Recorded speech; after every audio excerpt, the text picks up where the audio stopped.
many Black educators lost their jobs.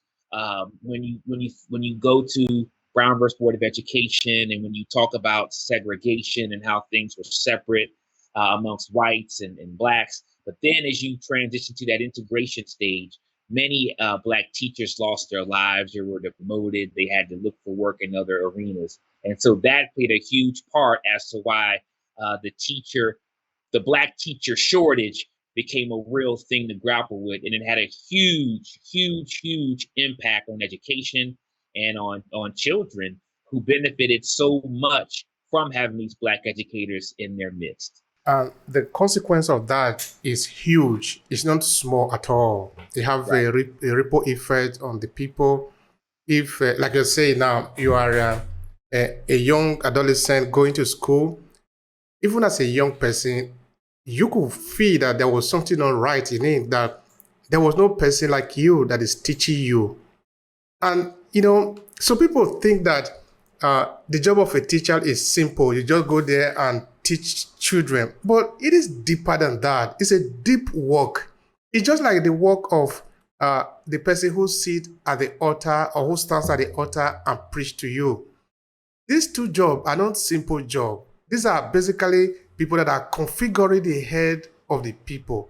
Because what you learn from school and also in the church or in the mosque, wherever you go to worship, those things touches your emotion. They form your identity. They tell you who you are. At that place, at that point, you can build or you can destroy something because you are able to plant into the identity of an individual the sense of reality and orientation. So that is why I think it was serious. It is important that we talk about that. Absolutely. Absolutely. Mhm. In terms of the teaching profession, it doesn't matter what you go on to do in life. Every child, every person, every human being has to enter through an educational setting. They have to enter through school. The school and education and teachers, those who are developing the minds of young children and helping to formulate and set the stage in which they're going to move out into the rest of the world for, there beyond has a huge amount of it's so significant. It's more significant than we could ever imagine. We're talking about self-esteem. We're talking about self-worth. We're talking about self-value. We're talking about being able to understand who you are, where you come from.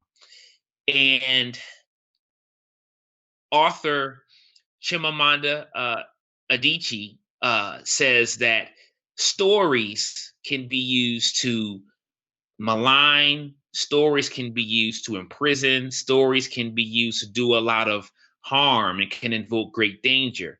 But stories can also empower, stories can also repair what's broken, and stories can also um, help people walk into a space of humanity. And so school is a lot of times where these narratives or stories are told. Now, if we talk about many African Americans in the United States, particularly in the South, in the Southern region, uh, states of Virginia and Maryland and New Jersey. I mean, not New Jersey, but Virginia, Maryland, Georgia, Alabama, Mississippi, Texas, Louisiana, uh, South Carolina, North Carolina, so on and so forth. Education was forbidden. Education was something that was not allowed for those on the plantation, those who were enslaved.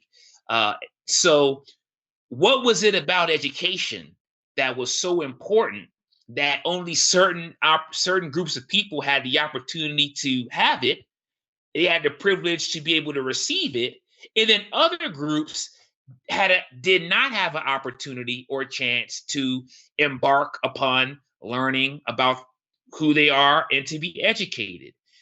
And so, as I mentioned before, it didn't necessarily stop the striving and the plight to be able to learn, but that was huge.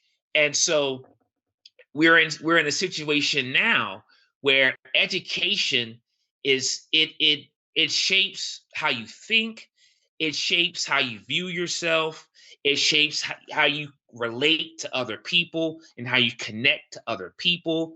And so as as we think about where we are in 2022, we still have these battles about what is appropriate to teach, what should not be taught. There's something called critical race theory. That is a buzzword, and it's a contentious topic spoken about here in the United States.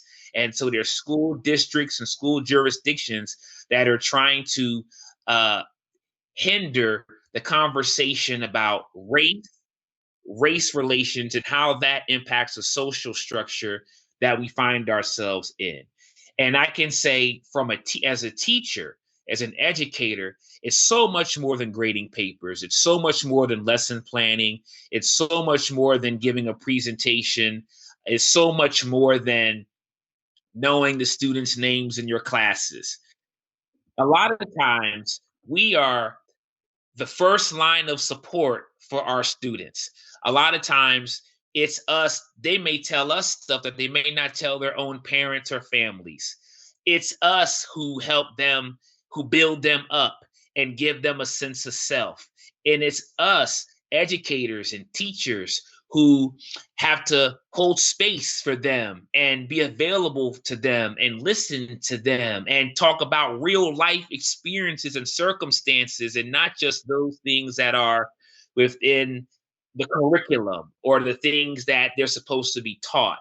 And as we see now, there's so many needs that our children have. And so there's the mental health, the social, emotional, the psychological, there's the physical. There's so many different uh, layers to our students.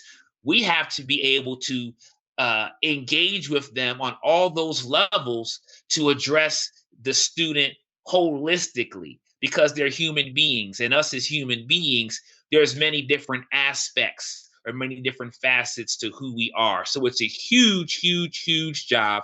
And at times, you'll probably hear a lot of educators say that it's not always the most thankful job. It's a thankless profession. Some may say they don't pay enough in the profession. And you find that so many educators are giving so much of themselves, it's leading to burnout, and it's leading to them really getting tired, being taxed, and being drained. And that's why in many school jurisdictions and in many school systems within the United States, there is a significant teacher shortage happening right now, as school is about to begin, and as teachers and families of students prepare to go back and begin school again. There is a lot there. You see, sometimes people don't take the time to reflect on how we get to where we are today. And the consequence of that is that we risk not even knowing where we are going, because until we know how we get to where we are, we can't figure out how we move on from this point. Because, for example, you see, okay, I don't want to take the argument further away into political arguments and all that. Somebody would say, why is it that some African Americans behave in certain way? Why is it that there are poverty in certain communities among the African American? But people have refused to understand where we are coming from. That for several years, several hundreds of years, people were denied education, whereas others were given education. Is that the society is saying, to you, I don't care about you. To the other one, I care about you. So I'm going to give you the tools, the instruments you need to survive as a human being. Then at a point, you mix both of them together to function. It's going to be by miracle that that society can function.